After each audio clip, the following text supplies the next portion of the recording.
MFI Success Story, Project Aliyathi, Pulicat. Mangrove Foundation of India, MFI, has successfully implemented Project Aliyathi near Pulicat Lake to restore degraded mangrove ecosystems.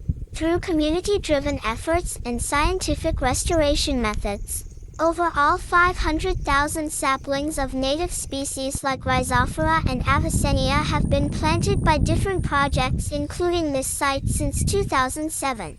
The regenerated mangroves now protect the coastline, support fish breeding, and attract migratory birds. Thanks for supporting MFI.